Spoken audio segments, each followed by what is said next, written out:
గమనించండి, చాలా మందికి తెలియని విషయం ఏంటంటే పాపము అన్న మాట ఏంటంటే, ఇప్పుడరా మొదటి సమూయేలు గ్రంథము 12వ అధ్యాయంలో ఒక అద్భుతమైన మాట సమూయేలు ప్రవక్త రాసి పెట్టించాడు.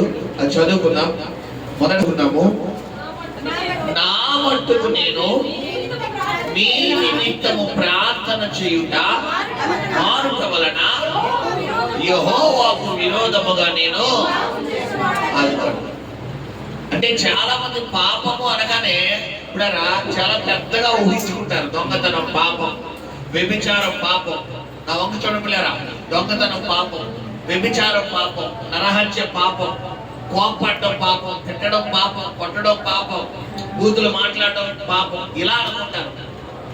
ఇవన్నీ పాపాలే. ఫస్ట్ ఆఫ్ ఆల్ మనకు తెలియకుండానే సాతాను మన చేత చేపించే పాపం ఏంటో తెలుసా? ప్రార్థన చేయకుండా మానిపించారు. గుండెల మీద చేయేసుకుని చెప్పగలరా? ఈ సంవత్సరంలో దాదాపు ఈ రోజుతో మరి 8 నెలలు కూడా కబడిపోతుంది.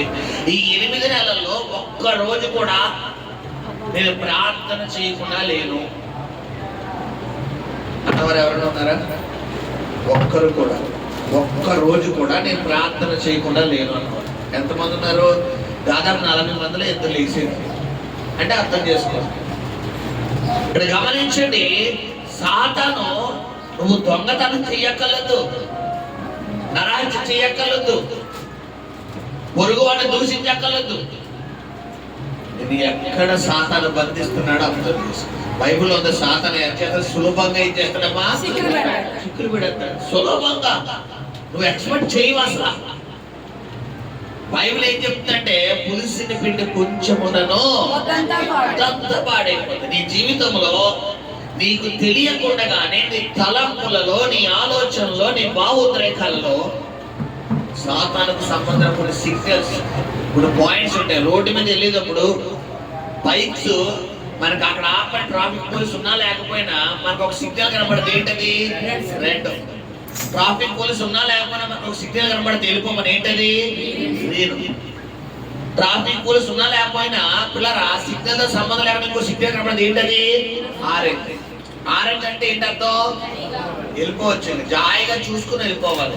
రెడ్ అంటే ఏంటి? ఇంకా ఆగిపోయి. అక్కడ పోలీసు ఉన్నా లేకపోయినా ఇంకా మన ఇండియాలో ఉంటారు కానీ ఏమిటి అమెరికా కంట్రీస్ లో పోలీసులు రోడ్డు మీద నిలబడతారా?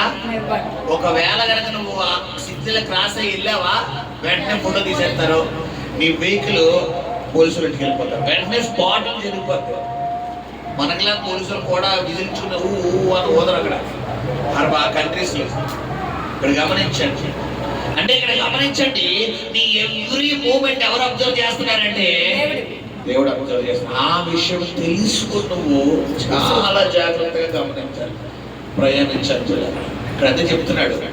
ఏ విధంగా దావీదు ప్రార్థన చేస్తున్నాడు? యెహోవా నా బాల్య పాపములను జ్ఞాపకం చేసుకొనకుము. అంటే చాలా మంది చిన్నప్పుడు పిల్లలు కదా ప్రార్థన, ఆ పిల్లలు కదండి ప్రార్థన చేయరండి. యాక్చువల్లీ బైబిల్ చెప్తుంది, బాలుడు నడవవలసిన త్రోవలో వారు నడిపించిన ఎలా. ఇప్పుడు నీ పిల్లలు పాపం చేస్తారంటే కారణం ఎవరో చెప్పండి? తల్లిదండ్రులే. వాళ్ళకి చిన్ననాటి నుండి వాళ్ళు విడిచిన మరుక్షణం నుండి వాళ్ళకి ఏం నేర్పాలంటే మనం ప్రార్థన నేర్పాలి, దేవుడి మీద ఆనుకోవడం నేర్పాలి. మనం ఏం చేస్తామంటే పిల్లరా ఒక వయసు వచ్చిన తర్వాత 6వ తరగతో 7వ తరగతో 10వ తరగతో వచ్చిన తర్వాత అప్పుడు ఏం నేర్పుతాం అంటే ప్రార్థన నేర్పుతాం, సండే స్కూల్ నేర్పుతాం. ఒక్క యోగాన్ని చిన్ననాటి నుండి నువ్వు దేవుడితో నడవడం, దేవుడు మాటలు వినడం, దేవుడి సన్నిధిలో మరి ఒలివ మొక్క వల్లే పెంచడం అనేది నా అనుభవం లేనప్పుడు సడన్ గా మారిపోమంటే ఎలా మారిపోతారా? సడన్ గా ఫోన్ విడిచిపెట్టేమంటే, సడన్ గా సినిమాలు మానేమంటే, సడన్ గా బూతులు మానేమంటే, సడన్ గా కోపం మానేమంటే. కాబట్టి గమనించండి, ఎందుకు చెప్తాడు? నా బాల్య పాపాలను జ్ఞాపకం చేసుకుంటే తన చిన్ననాటి నుండి ఇక్కడ బైబిల్ ప్రకారం మొదటి సమూయేలు 12:23 ప్రకారము ప్రార్థన చేయడం కూడా ఏంటంట, చేయడం మారు కూడా ఏంటంట పాపం. అంటే మన చిన్ననాటి నుండి మనం ఎన్నిసార్లు పాపం చేస్తుంటాం, మనకి తెలియక ఎన్నిసార్లు పాపం చేస్తుంటాము. అయితే కేంద్రగడి నా బాల్య పాపాలు అయ్యా నువ్వు జ్ఞాపకం చేసుకోవద్దు అంటే బ్రతిమలాడుతున్నాడు. ఈ రోజు నువ్వు అడగాలి ప్రభువుని. చాలా మంది అనుకుంటారు నేనేం పాపం చేయలేదండి. నేను ఏ పాపం చేయాలి నీకు తెలియదు. నీకు తెలియదు నువ్వు ఏ తప్పు చేస్తున్నావు. ఎవరికి తెలుసు? నువ్వు ఎంత నీతిమంతుడమైన బైబిల్ చెప్తుంది. మన నీతి ఆయన ముందు మురికి గుడలతో సమానం. మన నీతే మురికి గుడలు అయితే ఇంకా మన అవినీతి అయితే చెప్పక్కర్లేదు. మామూలుగా తెలిసి మనం తెలిసి ఏదో మురికుడు పట్టుకుంటావా? మురికుడు అంటే మన భాషలో బస్సుకుడు పట్టుకుంటావా? చేతికి ఎక్కడ అంటుకుపోతుందో అని కనీసం చేతితో టచ్ చేద్దాం. మనం కాళ్ళతో టచ్ చేసి ఇలా తీసి ఇలా కాళ్ళతో కూడా కాకుండా 2 వేళ్లతో పట్టుకునేలాగా ఇలా పడేస్తాం. ఇది మన స్వభావం. మరి మన నీతే ఆయన ముందు మురికి గుడలైతే ఇంక నీ అవినీతి ఎక్కడ ఉంది? గమనించండి. ఎలా ఉంది ఈరోజు నీ బతుకు? నీ ప్రార్థన ఎలా ఉంది? నువ్వు అనుకుంటున్నావు ఏదో ఒకసారి ప్రార్థన చేస్తే చాలు, వారానికి ఒకసారి చేస్తే చాలు, గుర్తు వచ్చినప్పుడు చేస్తే చాలు, బాధ వచ్చినప్పుడు చేస్తే చాలు, రోగం వచ్చినప్పుడు చేస్తే చాలు అంటే నువ్వు పాపం చేసి బైబిల్ పాపానికి జీతం ఏంటి? మరణం.